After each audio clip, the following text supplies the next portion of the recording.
आप सभी को मेरा नमस्कार। राधे राधे। आज हम लक्ष्मी माता की कहानी सुनेंगे।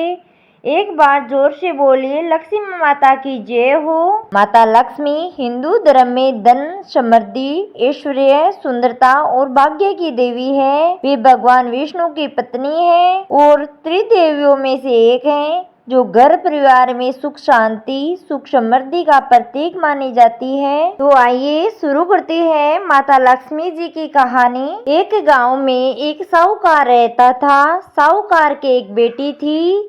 वह रोज पिंपल सींचने जाती थी। पिंपल के वृक्ष में लक्ष्मी जी प्रकट होती थी और चली जाती। एक दिन लक्ष्मी जी ने साहूकार की बेटी से कहा, तू मेरी सहेली बन जा।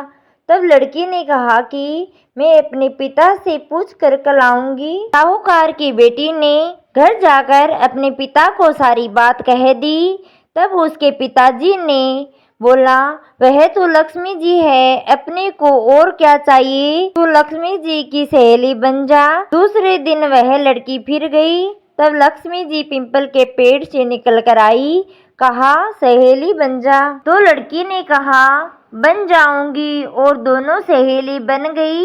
लक्ष्मी जी ने उनको खाने का न्योता दिया। घर आकर लड़की ने माँ बाप को कहा कि मेरी सहेली ने मुझे खाने का न्योता दिया है। तब बाप ने कहा कि सहेली के जीमने जाइयो, पर घर को संभाल कर जाना। तब वह लक्ष्मी जी के यहाँ जीमने गई तो लक्ष्मी जी ने उसे साल दुसाला ओढ़ने के लिए दिया, रुपये दिए, सोने की चौकी, सोने की थाली में 36 प्रकार का व्यंजन करा दिया। जिम कर जब वह जाने लगी तो लक्ष्मी जी ने पल्ला पकड़ लिया और कहा कि मैं भी तेरे घर जिमने जाऊंगी। तो उसने कहा, आ जाइयो। वह घर आकर चुपचाप बैठ गई। तब बाप ने पूछा कि बेटी सहेली के घर जिम कर आ गई और तू उदास क्यों बैठी है? तो उसने कहा, पिताजी मेरे को लक्ष्मी जी ने इतना दिया, अनेक प्रकार के भोजन कराए, परंतु मैं कैसे जिमाऊंगी?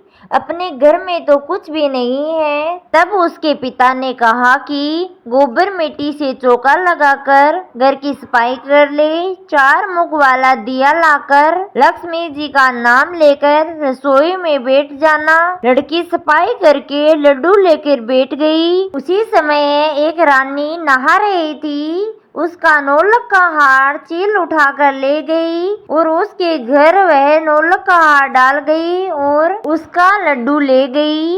बाद में वह हार को तोड़कर बाजार में गई और सामान लाने लगी तो सुनार ने पूछा, क्या चाहिए?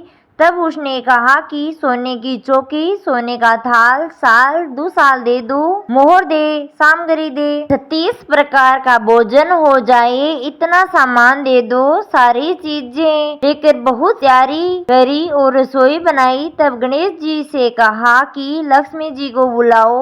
आगे आगे गणेश जी और पीछे पीछे लक्ष्मी जी आई। उसने फिर चौकी डाल दी और कहा, सहेली चौकी पर बैठ जा।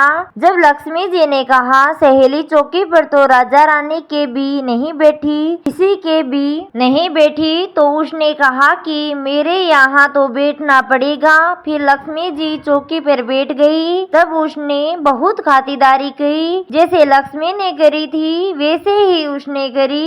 लक्ष्मी जी उस पर खुश हो गई। घर में खूब रुपया और लक्ष्मी हुए। साहूकार की बेटी ने कहा, मैं अभी आ रही हूँ, तुम यहीं बैठी रहना, और वह चली गई। लक्ष्मी जी गए नहीं और चौकी पर बैठी रही। उसको बहुत दौलत थी। हे लक्ष्मी जी, जैसा तुमने साहूकार की बेटी को दिया वैसा सबको देना। कहते सुनते हुकारा भरते अपने सारे परिवार को दियो। पीहर में देना, ससुराल में देना, बेटे पोते को देना। हे लक्ष्मी माता, सबका कष्ट दूर करना, दरिद्रता दूर करना, सबकी मनोकामना पूर्ण करना। सब लिखिए, लक्ष्मी माता की जय हो। आपको यह कहानी कैसे लगी कमेंट में जरूर बताइए। अच्छी लगी हो तो लाइक से सब्सक्राइब जरूर करिए। धन्यवाद।